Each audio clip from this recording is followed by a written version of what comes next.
Cyber crime पर कानून और सज़ा। Computer, internet, world wide web के जरिए किए जाने वाले अपराधों के लिए छोटे मोटे जुर्माने से लेकर उम्र कैद तक की सज़ा दी जा सकती है। दुनिया भर में सुरक्षा और जांच एजेंसियां साइबर अपराधों को बहुत ही गंभीरता से ले रही है। ऐसे मामलों में सूचना तकनीक कानून 2000 और सूचना तकनीक संशोधन कानून 2008 तो लागू होता ही है। इस तरह के मामलों में दूसरे पहलू को ध्यान में रखते हुए भारतीय दंड संहिता यानी आईपीसी, कॉपीराइट कानून 1957, कंपनी लॉ, सरकारी गोपनीयता कानून और यहाँ तक कि बिरले मामलों में आतंकवादी निरोधक कानून भी लागू किए जा सकते हैं। कुछ मामलों में भारत सरकार के आईटी डिपार्टमेंट की तरफ से अलग से जारी किए गए आईटी नियम 2011 भी लागू होता है। कानून में निर्दोष लोगों को साजिशन की गई शिकायतों से सुरक्षा रखने की मुनासिब व्यवस्था होती है, लेकिन कंप्यूटर प्रचार और इंटरनेट यूज़र को हमेशा सतर्क रहना चाहिए क्योंकि उनसे जाने अनजाने में कोई भी साइबर क्राइम तो नहीं हो रहा है। तकनीक जरियों का सुरक्षित इस्तेमाल करने के लिए हमेशा याद रखें कि इलाज से परहेज बेहतर है। तो हेलो एंड वेलकम दोस्तों, मैं हूँ दीक्षा। तो आज इस वीडियो में मैं आपको बताने वाली हूँ साइबर क्राइम के बारे में। साइबर क्राइम में कौन कौन सी चीज़ें आती हैं, साइबर क्राइम में कौन कौन सी धाराएं लगती हैं और साइबर क्राइम की सज़ा क्या है। तो चलिए शुरू करते हैं। साइबर क्राइम में सबसे पहले आता है हैकिंग। हैकिंग का मतलब है किसी भी कंप्यूटर की डेटा और डिवाइस इंफॉर्मेशन ऑफ सिस्टम या नेटवर्क में ऑर्गेनाइज में घुसपैठ करना या डेटा से छेड़छाड़ी करना, ये है हैकिंग। उस सिस्टम की फिजिकल एक्सेस के जरिए भी हो सकती है, रिमोट एक्सेस के जरिए भी हो सकती है। ज़रूरी नहीं कि ऐसी हैकिंग के नतीजे में उस सिस्टम को नुकसान पहुंचा ही हो। अगर कोई नुकसान नहीं हुआ है तो भी घुसपैठ करना साइबर क्राइम के अंतर्गत आता है, जिसके लिए सज़ा का प्रावधान है। हैकिंग पर कानून। हैकिंग पर आईटी संशोधन 2008 की धारा 43A, धारा 66 आईपीसी की धारा 379 और 406 तक कार्यवाही मुमकिन होती है। हैकिंग की सज़ा। हैकिंग का अपराध साबित होने पर 3 साल तक की सज़ा और जेल या 5 लाख तक का जुर्माना देना पड़ सकता है। दूसरे नंबर पर आता है डेटा की चोरी यानी डेटा स्टीलिंग। किसी भी व्यक्ति के, संगठन वगैरह के निजी या गोपनीय डेटा या सूचना की चोरी। अगर किसी संगठन के अंदरूनी डेटा तक आपकी अधिकारी पहुंच है, आप उसको यूज़ करने के लिए एथोराइज्ड हैं, लेकिन अपनी डाइस पहुंच का इस्तेमाल आप उस संगठन की इजाज़त के बिना डाइस दुरुपयोग को मंशा से करते हैं, तो वह भी इसके दायरे में आएगा। और कॉल सेंटर, दूसरे की जानकारी रखने वालों आदि में भी लोगों के निजी डेटा चोरी के मामले सामने आते रहते हैं। डेटा चोरी। डेटा की चोरी पर कानून। आईटी संशोधन एक्ट 2000 की धारा 43, धारा 66E, धारा 77C, आईपीसी की धारा 379, 405 और 420 और कॉपीराइट एक्ट लागू होता है। डेटा की चोरी पर सज़ा। अपराध की गंभीरता के हिसाब से 3 साल तक की जेल और 2 लाख तक का जुर्माना आपको देना पड़ सकता है। तीसरे नंबर में आता है वायरस, स्पाईवेयर को फैलाना। कंप्यूटर में आए वायरस और स्पाईवेयर सफाई पर लोग ध्यान नहीं देते हैं। कंप्यूटर से होते हुए ये वायरस दूसरों तक पहुंचते हैं। Hacking, download. कंपनियों के अंदरूनी नेटवर्क, वाईफाई कनेक्शन और असुरक्षित फ्लैश ड्राइव, सीडी के जरिए भी वायरस फैलते हैं। वायरस बनाने वाले अपराधों की पूरी इंडस्ट्री है, उनके खिलाफ कड़ी कार्रवाई होती है। वैसे आम लोग भी कानून के दायरे में आ सकते हैं अगर उनकी लापरवाही से किसी के सिस्टम में खतरनाक वायरस पहुंच जाए और कोई बड़ा नुकसान कर दे। वायरस स्पाईवेयर पर कानून। आईटी संशोधन एक्ट 2008 की धारा 43C, धारा 66 आईपीसी की धारा 268 देश की सुरक्षा को खतरा पहुंचाने के लिए फैलाए गए वायरस साइबर आतंकवाद से जुड़ी धाराएं 66F भी लागू होती जो कि गैर जमानती धारा है।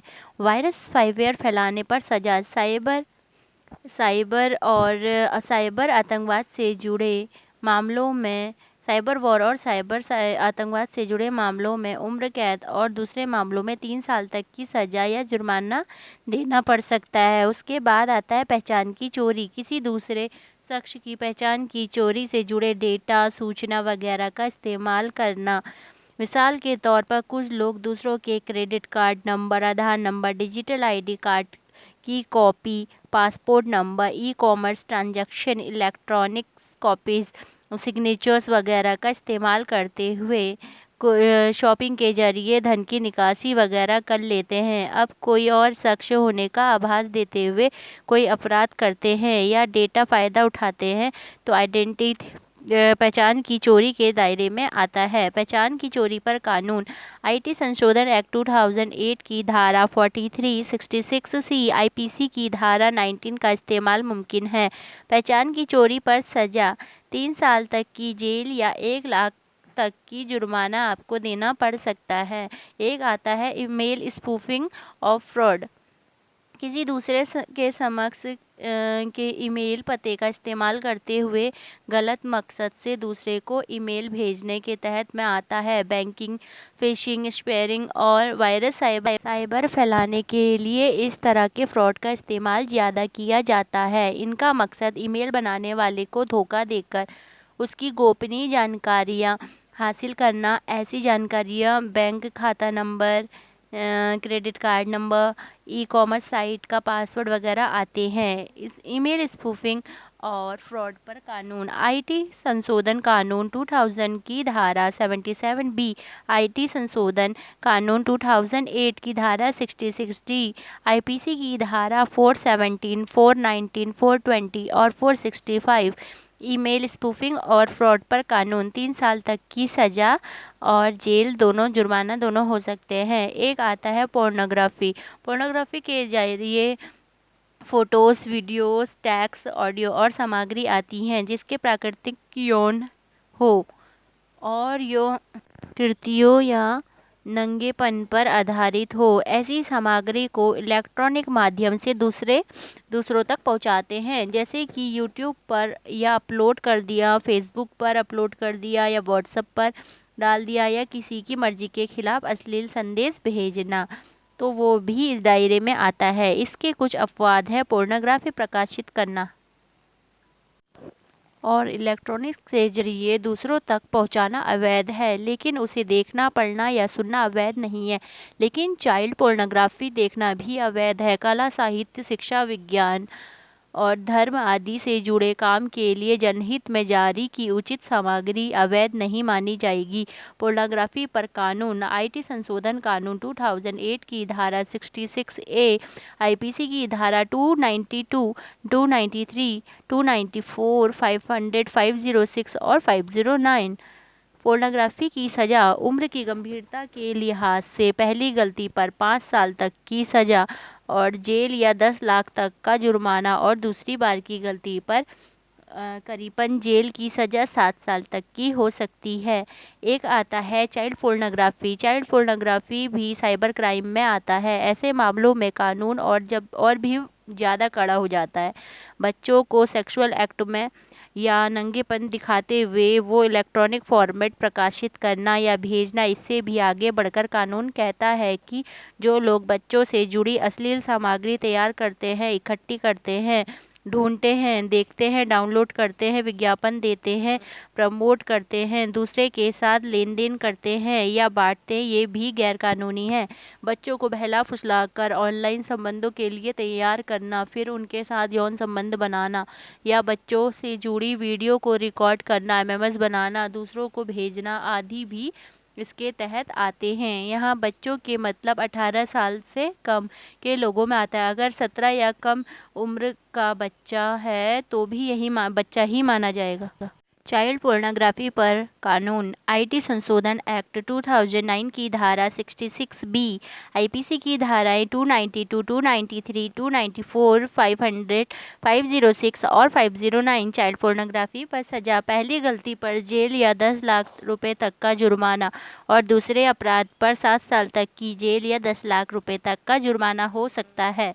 तंग करना हैक ऑफ भी साइबर क्राइम के अंदर में आता है। सोशल नेटवर्किंग वेबसाइटों जैसे व्हाट्सएप, फेसबुक, ईमेल, चैट वगैरह के जरिए बच्चों या महिलाओं को तंग करने के मामले में ज़्यादातर सामने आते हैं। डिजिटल सर्विस से किसी भी अश्लील या धमकाने वाले संदेश भेजना या किसी भी रूप में परेशान करना, ये भी साइबर क्राइम के अंतर्गत आता है। किसी के खिलाफ दुर्भावना से अफवाहें फैलाना, जैसे कि पहले लोगों के मामले में हुआ, नफरत फैलाना या बदनाम करना, ये सब हैक ऑफ साइबर क्राइम के अंदर में आते हैं। तंग करना यानी हैक ऑफ पर कानून।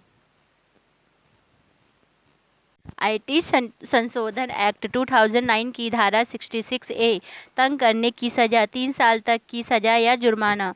दोस्तों, आज इस वीडियो में साइबर क्राइम के अंदर में क्या क्या आता है आपको बता दिया है, और कितने क्राइम आते हैं और उन पर कितनी कितनी सज़ा होती है। और ये वीडियो अच्छी लगी तो अपने फ्रेंड्स के साथ शेयर कीजिएगा।